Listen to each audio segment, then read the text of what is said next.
এবারে সরাসরি গেজেট ভায়োলেন্সের অভিযোগ। কারা করছে অভিযোগ এবং অভিযোগটা কাদের এগেনস্টে? দেখো, অভিযোগ করছে বঞ্চিত ফ্রেশার্সরা। কাদের এগেনস্টে অভিযোগ? না, এসএসসি স্কুল সার্ভিস কমিশন, যারা এই গেজেটটা তৈরি করেছে তাদের বিরুদ্ধে এখন গেজেট ভায়োলেন্সের অভিযোগ আনা হচ্ছে। বিষয়টা কি একটু বিস্তারিত বলি। দেখো, তোমরা জানো যে গতকাল কলকাতা হাইকোর্টে প্রশ্ন ভুল মামলা নিয়ে জোর শুনানি হয়। সেখানে একাধিক প্রশ্ন উঠে আসে এবং কমিশন যে বিভিন্ন সাবজেক্টে ভুল প্রশ্ন করে বা ভুল অ্যান্সার প্রোভাইড করে সেখানে নানা প্রশ্নের মুখে পড়েছে এবং সেখানে বলা হয়েছে যে ক্যান্ডিডেটরা পার কোশ্চেন পিছু 100 টাকা দিয়ে সেখানে তারা কোশ্চেনের অ্যান্সারকে চ্যালেঞ্জ করতে পারবে। সাপোজ জিওগ্রাফি, হিস্ট্রি, এডুকেশন এবং ইংলিশ ইত্যাদির মতো কিন্তু জিওগ্রাফি সাবজেক্টে একাধিক প্রশ্ন নিয়ে সমস্যা।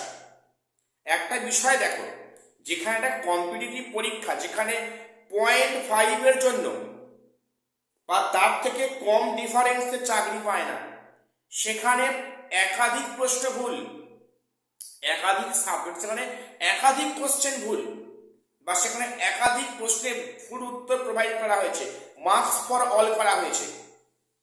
তখন কমিশন কি বলল যে টাকার বিনিময়ে পার সাবজেক্টে পার কোশ্চেনে 100 টাকা দিয়ে কোশ্চেন চ্যালেঞ্জ করতে হবে।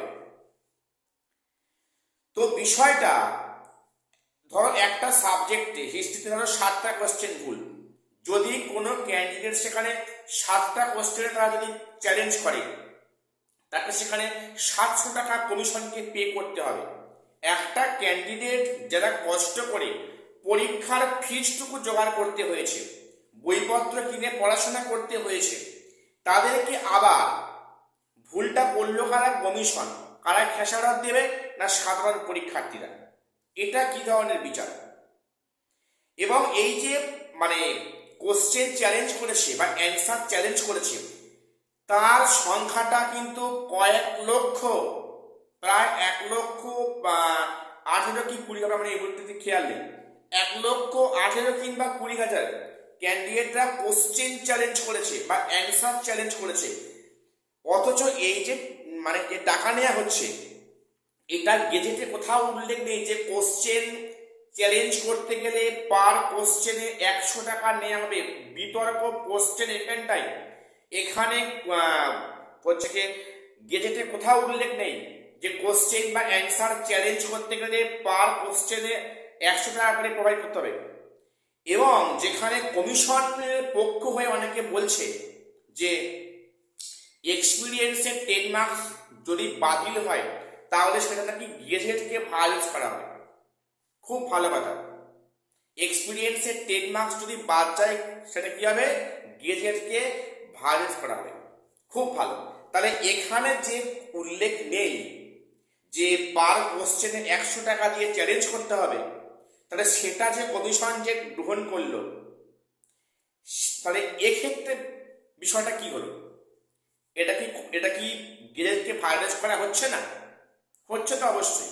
এবং যেটা বিচারপতি বলেন যে আগামী 4 সপ্তাহের মধ্যে কত টাকা, দেখো টাকার অঙ্কটা কিন্তু কম নয়, প্রায় 1 কোটি কয়েক লক্ষ টাকা, আমার ঠিক এই মুহূর্তে খেয়াল নেই। তো 1,20,00,000 ওপরে কোশ্চেন চ্যালেঞ্জের টাকা জমা হয়েছে কমিশনে। তাহলে সেই টাকার হিসাব চেয়েছে বিচারপতি অমৃতা সিনহা ম্যাম। আগামী 4 সপ্তাহের মধ্যে হলফনামা দিক বা এই টাকা ফেরত দেওয়া হবে কিনা সে বিষয়ে কমিশন কি ভাবছে সেটা নিয়ে কমিশনকে 4 সপ্তাহের মধ্যে হলফনামা জমা দেওয়ার নির্দেশ দিয়েছে কলকাতা হাইকোর্ট। এখন দেখার বিষয় যে এই কোশ্চেন চ্যালেঞ্জ যে মামলায় 4 সপ্তাহ পরে কমিশন সেখানে কি তথ্য পেশ করে, আদৌ টাকা দেওয়া হবে কিনা বা সেই অ্যামাউন্টটা অ্যাকচুয়ালি কত, এবং সেখানে কোশ্চেন চ্যালেঞ্জ করেছে কতগুলো কোশ্চেন চ্যালেঞ্জ হয়েছে, নানান বিষয় নিয়ে প্রশ্ন উঠছে। এখন এই প্রশ্ন ভুল মামলা, এক্সপায়ারি অফ প্যানেল, এক্সপিরিয়েন্সের 10 মার্কস, কিন্তু এই 3টে বিষয় গোটা প্রক্রিয়া কিন্তু এখন চ্যালেঞ্জের মুখে ফেলেছে। তো যাই হোক, আমি আজকে একটু আমার আপডেট দেওয়ার ছিল। তো শীঘ্রই দেখা হচ্ছে পরে কোনো ভিডিওতে।